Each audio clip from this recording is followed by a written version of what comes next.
Hi, this is Mike Peterson from Challenge Island, Oakland County East, back with another one of our Steam-tastic Fridays. We're wrapping up our series at the Steam Railroading Institute in Owosso, Michigan today with a little bit of math that had to do with the steam engines. So today we're going to talk a little bit about how do we measure how powerful one of these huge steam engines was back in the 1800s. So to do that, if you can come in, I'd like to tell you a quick story about an engineer named James Watt. So you might recognize his name, Watt. This is actually one of the terms we use to measure electricity these days. But James Watt, back in the 1800s, one of the things he was trying to figure out was how do I explain to people how powerful a big steam engine is? So when he tried to think how to do that, he didn't invent the steam engine, but he was a big part of making them more popular. So back in those days, before steam engines got popular, a lot of work was done by horses. So he tried to think through, if I could explain how much stronger a steam engine is than a horse, then maybe people would be more willing to give up their horses and try using my steam engines instead. So what he did is he came up with the idea of horsepower. So you might have heard that in terms of measuring how powerful a car is or something like that, but it really got its start back with these steam engines. So what he had to figure out is how powerful is a horse. So what he did is he actually went out and measured a bunch of horses to see how much work they could really do. So when he did that, and he did his experiments with horses, he found out a couple fun facts. So he took a horse and he had it drag a weight of about 150 pounds. So that's about as much as maybe 2 or 3 of you kids out there.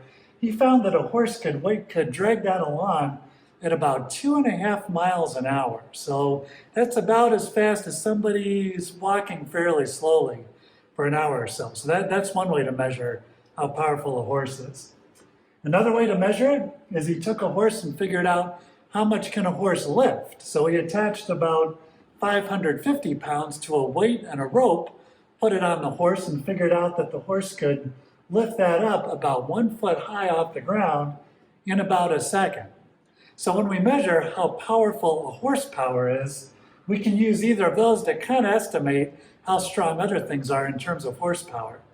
So for example, a Chevy Equinox, which is a fairly common car, this is a car we used to get to the SRI today, is about 170 horsepower. So if someone was trying to decide, should I buy 170 horses or should I just buy a Chevy Equinox, then it got pretty easy to realize that it'd probably make a lot more sense just to buy a Chevy Equinox rather than taking care of all those horses. So by talking in terms of horsepower, the people that had a lot of horses realized, okay, I could probably do a little better here with a steam engine instead. So that's where a Chevy Equinox came out.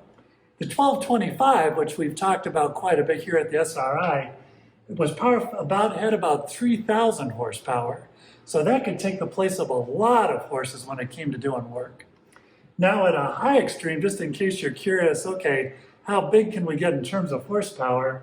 Let's take a look at an example of the space shuttle. So this was how we used to get up into space before we had the rockets and the SpaceX rockets in the International Space Station.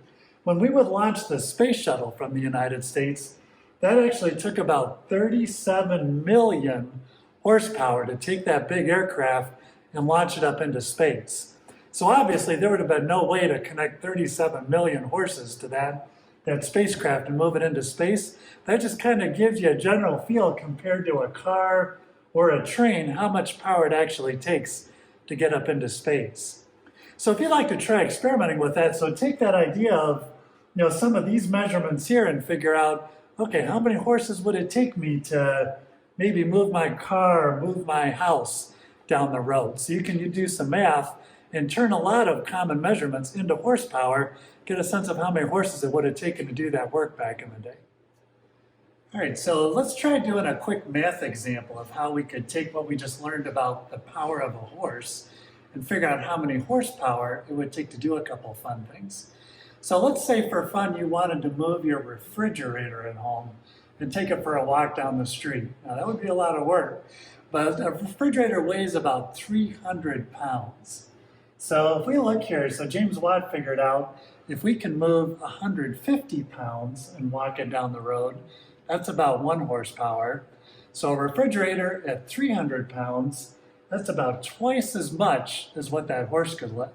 So if we take 300 divided by 150, that would be 2, so that's about 2 horsepower that it would take to move that refrigerator down the road.